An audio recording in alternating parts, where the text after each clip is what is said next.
Fried and Prejudice by Jane Austen. அத்தியாயம் 56.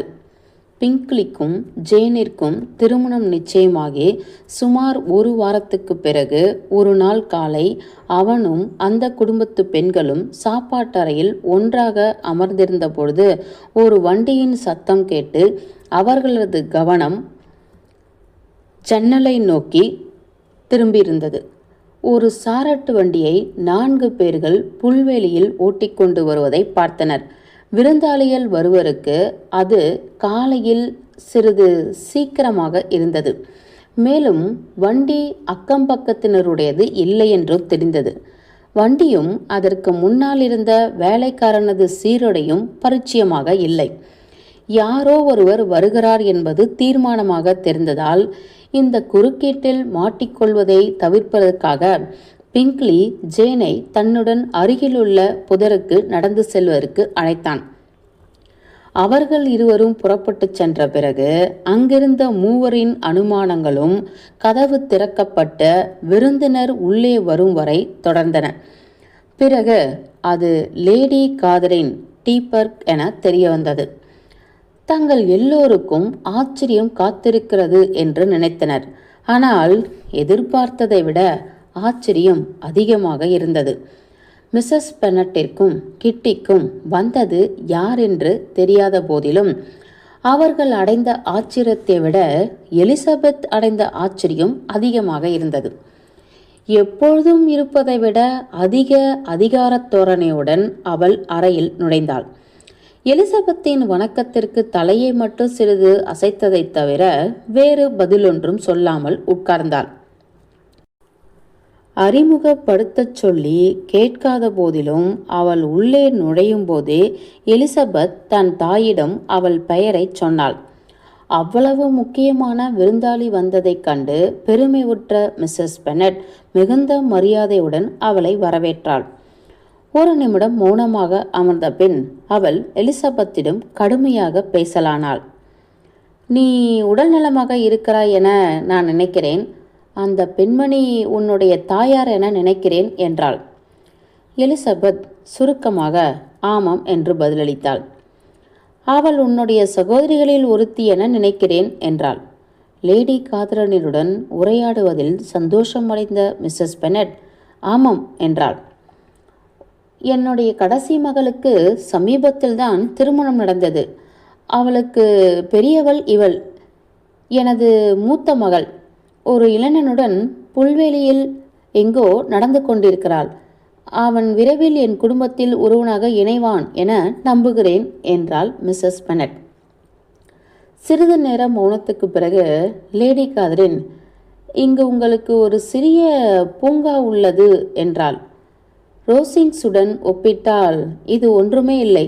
ஆனால் நிச்சயமாக சர் வில்லியம் லூகாஸின் பூங்காவை விட மிக பெரியது என்றுதான் நான் சொல்வேன். வெயில் காலத்தில் அமருவதற்கு இது மிகவும் அசௌகரியமான அறை. ஜன்னல்கள் அனைத்தும் மேற்கே உள்ளன. உணவு உண்ட பின் நாங்கள் அங்கு உட்காருவதே இல்லை என்று மிஸ்ஸஸ் பென்னட் அவளிடம் உறுதியாக கூறிய பிறகு மேலும் மிஸ்டர் மற்றும் மிஸ்ஸஸ் காலின்ஸ் இருவரும் நலமாக இருக்கிறார்கள் என கேட்கும் உரிமையை நான் எடுத்துக்கொள்ளலாமா என்று கேட்டாள். ஆம், மிகவும் நலம். கடந்த இரவிற்கு முந்தைய இரவுதான் அவர்களை பார்த்துவிட்டு வந்தேன் என்றாள். சார்லட்டிடமிருந்து அவளுக்காக ஒரு கடிதத்தை கொடுப்பதற்காகத்தான் அவள் வந்திருப்பாள் என எலிசபெத் எதிர்பார்த்தாள். ஆனால் கடிதம் எதுவும் இல்லை. அவளுக்கு முற்றிலும் புதிராக இருந்தது. மிஸ்ஸஸ் பென்னட் மிகவும் மரியாதையாக அவளை சிற்றுண்டி உண்டவிட்டு போகுமாறு கேட்டுக்கொண்டாள். ஆனால் லேடி காதரின் திடமாகவும் பணிவின்றியும் மறுத்துவிட்டாள். அவள் எழுந்து கொண்டே எலிசபெத்திடம் மிஸ் பென்னட், உங்களது புல்வெளியில் ஒரு பக்கத்தில் பார்ப்பதற்கு அழகான இடங்கள் இருக்கின்றன போல் தெரிகிறது. நீ என்னுடன் வந்தால் அதில் சற்று உலாவி விட்டு வரலாம். எனக்கு சந்தோஷமாக இருக்கும் என்றாள். எனதருமை மகளே, அழைத்துச் செல். நடப்பதற்கான இடங்கள் அனைத்தையும் காண்பி. நம் வீட்டை பார்த்து அவள் மகிழ்ச்சி அடைவாள் என்றாள் அவளது தாய். எலிசபெத் அதற்கு கீழ்ப்பணிந்து தன்னுடைய அறைக்கு சென்று தன் குடையை எடுத்துக்கொண்டு அவளுடைய மரியாதைக்குரிய விருந்தாளியை கீழே அழைத்துச் சென்றாள். அவர்கள் அப்பெரிய கூடத்தின் வழியாக சென்றபோது லேடி காதரின் வரவேற்பறை மற்றும் உணவு உண்ணும் அறைக்கதவுகளை திறந்து பார்த்துவிட்டு திருப்திகரமாக இருக்கிறது என்று கூறிவிட்டு நடக்கலானாள். அவளுடைய சாரட் வண்டி கதவருகில் இருந்தது. அதனுள் ஒரு பெண்மணி இருப்பதை எலிசபெத் கவனித்தாள். அவர்கள் சரளைக்கல் பாதை வழியாக அமைதியாக நடந்து புதர்கள் அடர்ந்த காட்டை அடைந்தனர். தற்சமயம் மேலும் கர்வமாகவும் மனதிற்கு ஒவ்வாமையாகவும் காணப்பட்ட ஒரு பெண்மணியுடன் உரையாடுவதற்கு எந்தவித முயற்சியும் எடுக்கக்கூடாது என்பதில் எலிசபெத் தீர்மானமாக இருந்தாள். நான் எப்படி இவளது மருமகனை நினைப்பது போல் இவளை நினைக்க முடியும் என்று அவளது முகத்தை பார்த்தவாறு நினைத்தாள். அவர்கள் சிறிய காட்டை அடைந்ததும் லேடி காதரின் கீழ்கண்டவாறு ஆரம்பித்தாள். மிஸ் பெனட், நான் இங்கு ஏன் வந்துள்ளேன் என்பதற்குரிய காரணம் உனக்கு தெரிந்திருக்கும். உனது மனமும் உனது மனசாட்சியும் நான் வந்துள்ள காரணத்தை உனக்கு கூறும். எலிசபெத் மாறாத ஆச்சரியத்துடன் பார்த்தாள். நீங்கள் தவறாக புரிந்து கொண்டிருக்கிறீர்கள். தங்களை இங்கு சந்திக்கும் வாய்ப்பை பெற்றதற்குரிய காரணத்தை என்னால் புரிந்து கொள்ள முடியவில்லை என்றாள்.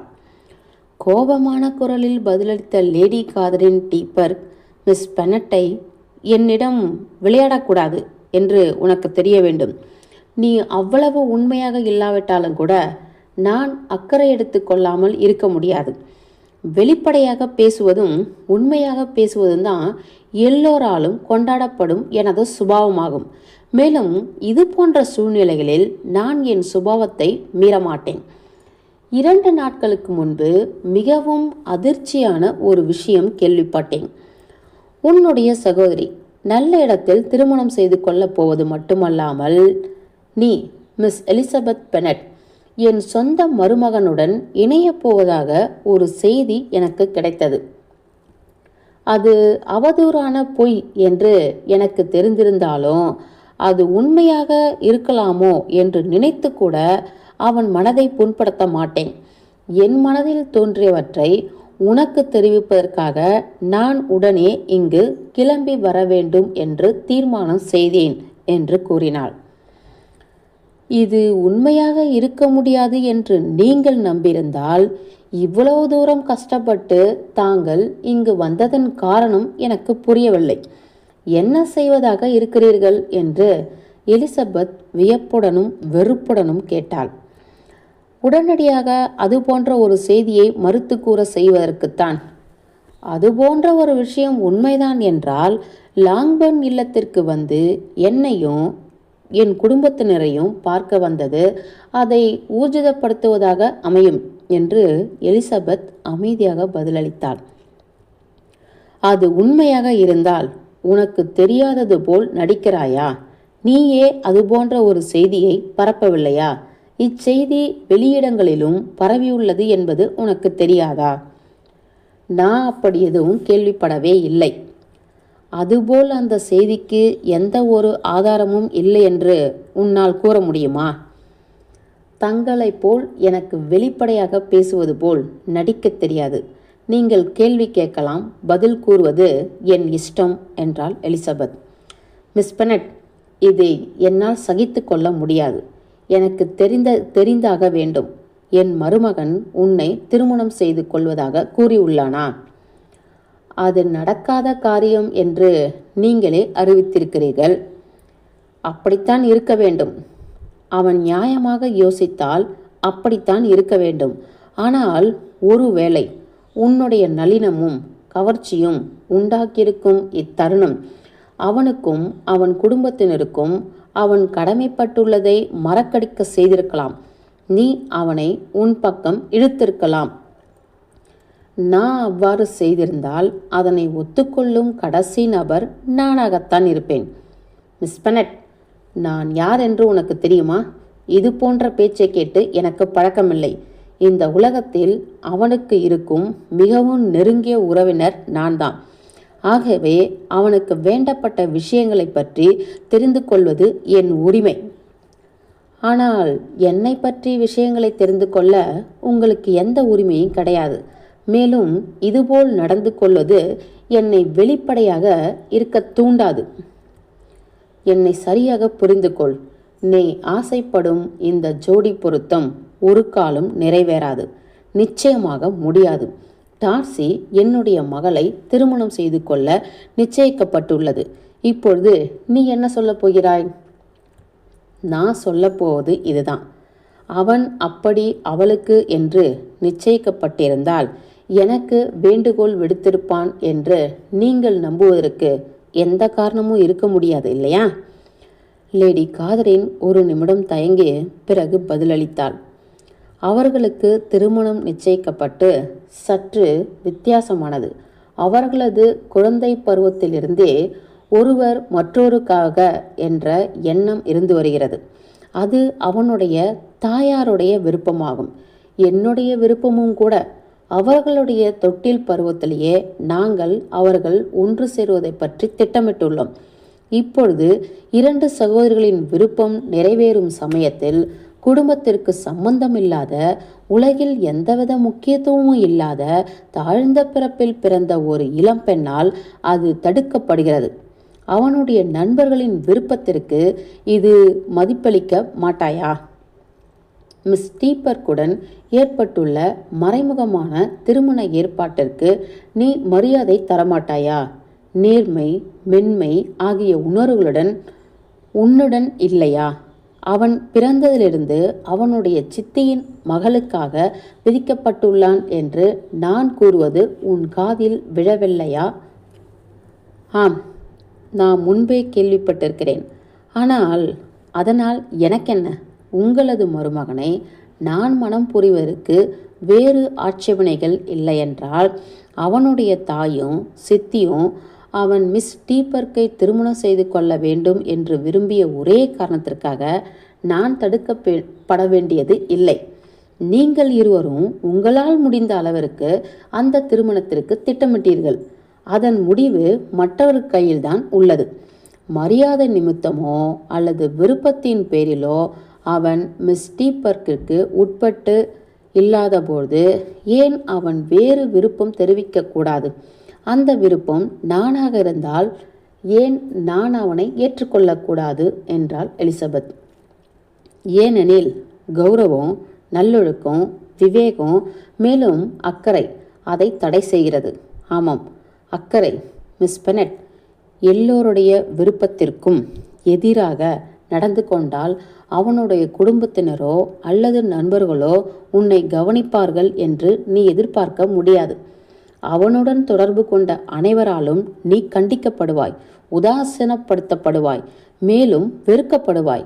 உன்னுடன் திருமணம் சம்பந்தமான உறவு ஏற்பட்டால் அது அவமானம்தான். நாங்கள் யாரும் உன்னுடைய பெயரை கூட சொல்ல மாட்டோம். இவை மிகவும் துரதிர்ஷ்டவசமானவை. ஆனால் திரு டார்சியின் மனைவி அவளுடைய நிலைமைக்கு ஏற்றவாறு மிகவும் சந்தோஷமாக இருப்பதற்கு பல்வேறு சந்தர்ப்பங்கள் இருக்கும். அதிருப்தியாக இருப்பதற்கு அவசியமே இருக்காது. பிடிவாதமும் கர்வமும் உடைய பெண்ணே, உன்னை கண்டு வெட்கப்படுகிறேன். நீ வந்தபோது நான் உன்னை கவனித்து கொண்டதற்கு இதுதான் நன்றியறிதலா? அதற்காக எனக்கு பிரதி உபகாரம் ஒன்றும் கிடையாதா? நாம் உட்கார்ந்து பேசுவோம் மிஸ் பெனட். என்னுடைய வேலையை முடிக்கும் தீர்மானத்தோடு தான் நான் இங்கு வந்தேன் என்று புரிந்து கொள். அதில் இருக்கும் என் மன உறுதியை யாரும் குலைக்க முடியாது. நான் யாருடைய விருப்பத்திற்கும் பணிந்தது கிடையாது. எனக்கு ஏமாந்து பழக்கமே இல்லை.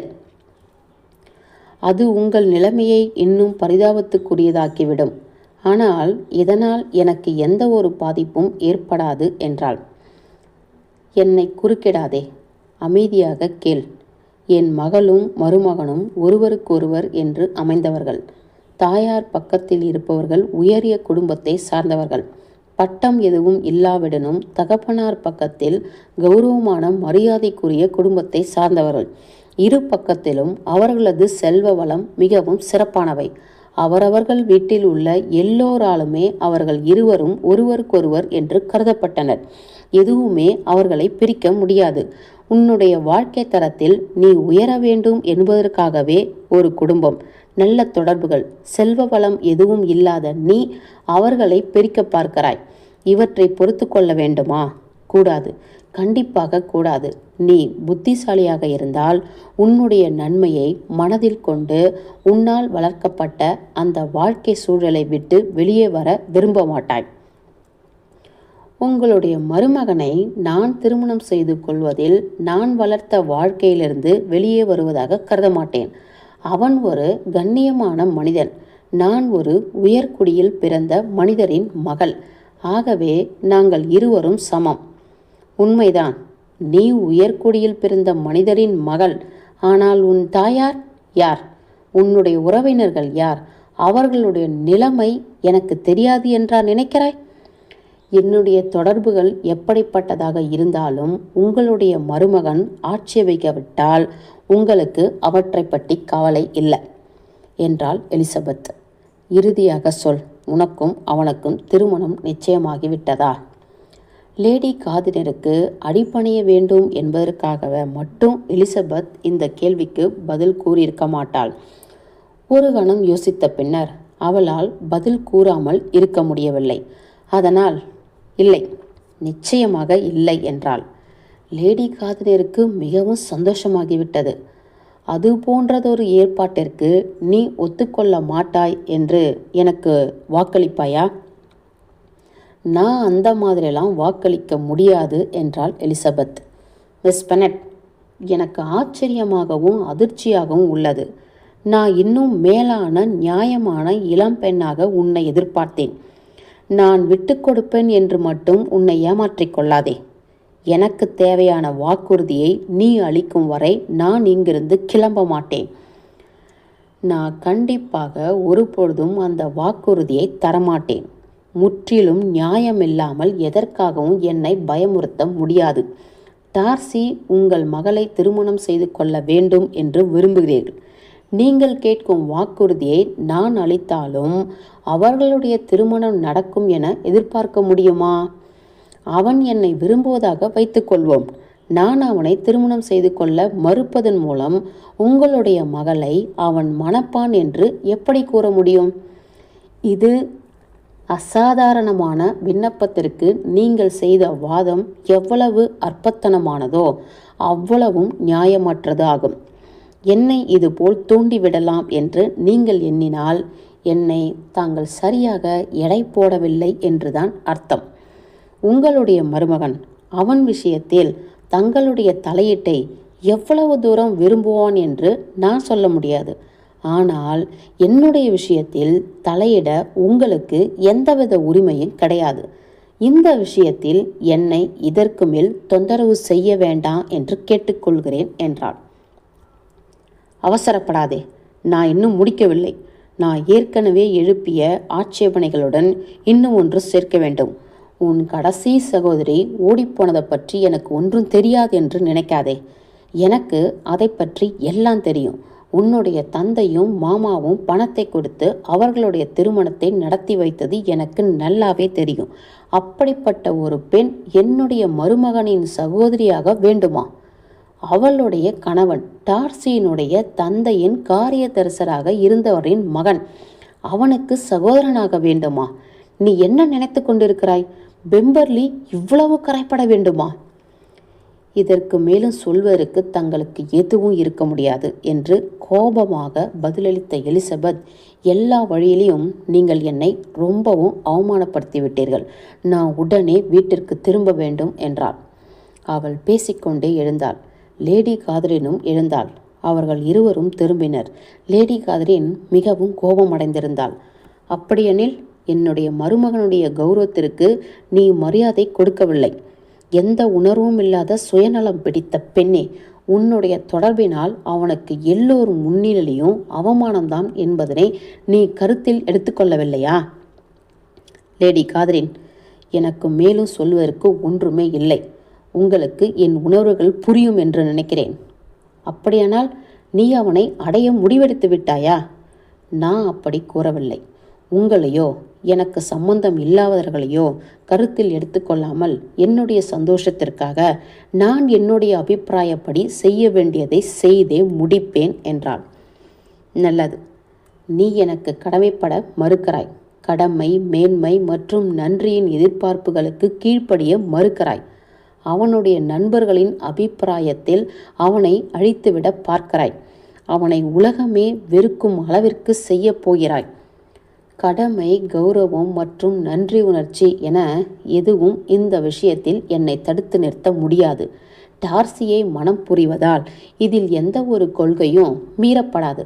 அவனுடைய குடும்பத்தினரின் கோபம், உலகத்தினரின் வெறுப்பு, மேலும் என்னை மனம் புரிவதால் ஏற்படும் கோபம் எனக்கு எந்தவித வருத்தத்தையும் அளிக்காது. உலகத்தினருக்கு சிறிது அறிவும் இருப்பதால யாரும் எங்களை கண்டிப்பதில் சேர்த்து கொள்ள மாட்டார்கள். இதுதான் உன்னுடைய உண்மையான அபிப்பிராயமா? இது உன்னுடைய கடைசி தீர்மானமா? நல்லது, எனக்கு எப்படி நடந்து கொள்ள வேண்டும் என்று தெரியும். மிஸ் பெனட், உன்னுடைய அளவுக்கு மீறிய ஆசை ஒருபொழுதும் நிறைவேறாது. நான் உன்னுடன் பேசி தீர்க்கலாம் என்று முயற்சி செய்ய வந்தேன். நீ நியாயமாக நடந்து கொள்வாய் என்று எதிர்பார்த்தேன். நான் நினைத்ததை செய்வேன் என்பதை நீ உறுதியாக நம்பலாம். சாரட் வண்டியின் கதவிற்கு செல்லும் வரை இதுபோல் பேசி வந்த லேடி காதரின் பிறகு அவசரமாக திரும்பி, மிஸ் பெனட், நான் உன்னிடம் சொல்லிக்கொண்டு புறப்பட போவது இல்லை.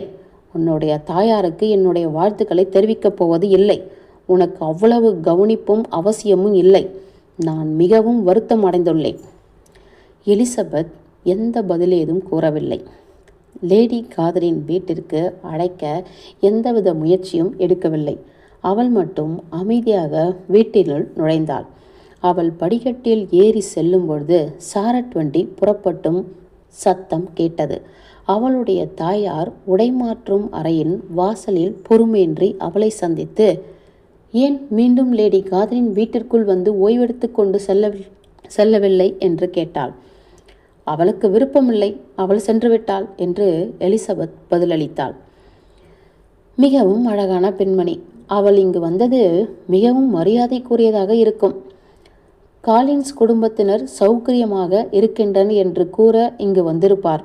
மேரிடன் வழியாக எங்கோ செல்லும்பொழுது உன்னையும் பார்த்து செல்லலாம் என்று வந்திருப்பாள் என நினைக்கிறேன். உன்னிடம் விசேஷமாக சொல்வதற்கு அவளுக்கு ஒன்றும் இல்லை என்று நினைக்கிறேன் என்றாள் மிஸ்ஸஸ் பெனட். அவர்களிடையே நடந்த உரையாடலை சொல்வது என்பதே முடியாத விஷயமாக இருந்ததால் எலிசபெத் சற்று பொய்யாக நடந்து கொள்ள வேண்டிய கட்டாயத்திற்கு உட்பட்டாள். அத்தியாயம் 56 முடிந்தது.